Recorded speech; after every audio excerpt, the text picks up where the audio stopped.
Welcome to New Hampshire's Business. I'm Fred Coker. This is the second part of a two-part crystal ball interview looking at 2019 in New Hampshire with my guests, who I'll introduce in a minute. We had a first segment at 6:40. Now we're going to continue that discussion. But first, let's look at these current facts about New Hampshire's workforce. Unemployment rate just announced, 2.5% in November. That is low.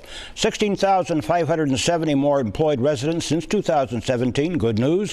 Workforce, ages 35 to 44 are down in New Hampshire. Age cohort 65 to 74 way up, and ages 20 to 34 up. That's good. Population growth is down though. Now, here's New Hampshire's ranking among the states according to CNBC that did a survey this year about among the states of business-friendly states. Workforce, New Hampshire, 19th. Infrastructure, 49th. Cost of doing business, 40th. Economy, 22nd. Quality of life, 5th. It certainly is. And education, 2nd. With me to talk about this and what they're going to be looking at this year coming up, Jeff Feingold, editor of New Hampshire Business Review. Welcome. Nice to have you. Thanks for having me here. And Matt Mowry, editor of Business New Hampshire Magazine. Thanks for being here.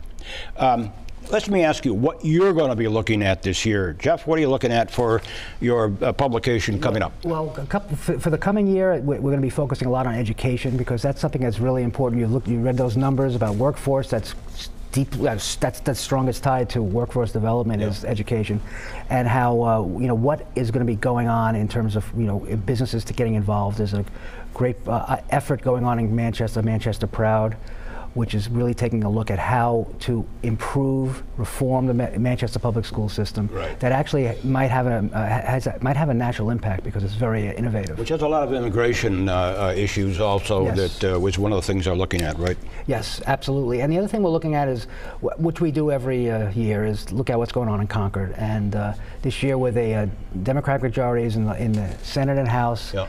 There's a lot of possibility of, just things are going to be different than they've been the last couple of years.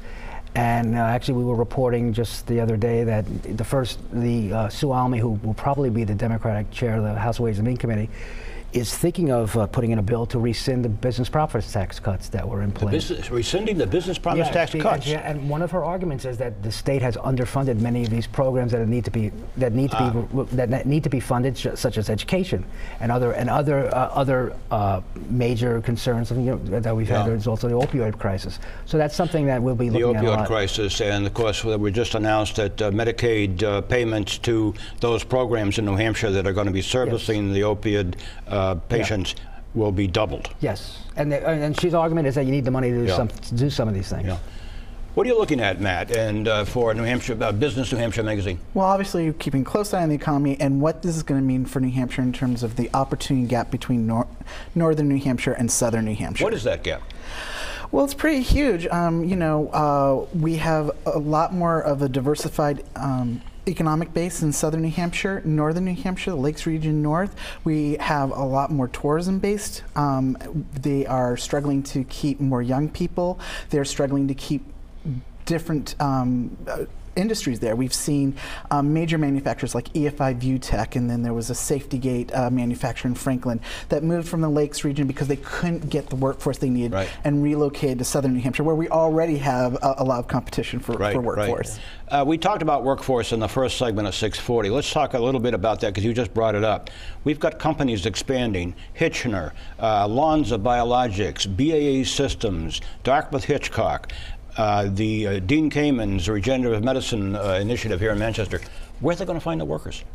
Well, a lot of the places they're looking for is places they're going as far young as middle school, trying to get kids interested in their industries and in their businesses, and that's one of the things they're doing is just trying to reach down as low as they can, as young as they can, to get people interested in taking their jobs, because right now we don't have that immigration, as you said. Yeah, and the key to that is this relationship that is developing across the state that I've seen, at least, and you have too, between businesses and education to work together for development of employees and so forth. Goes back to my point earlier, is that education is a key issue that businesses are very much involved in. Matt? They're also looking at the other end of the age spectrum. So boomers are staying in the workforce longer. They're redefining what retirement really looks like. And so we have a huge population that's in that segment. Why not take advantage of the fact that we have so many experienced workers in the economy? Matt Mowry, editor of Business New Hampshire Magazine, and Jeff Feingold, editor of New Hampshire Business Review. We could talk for an hour.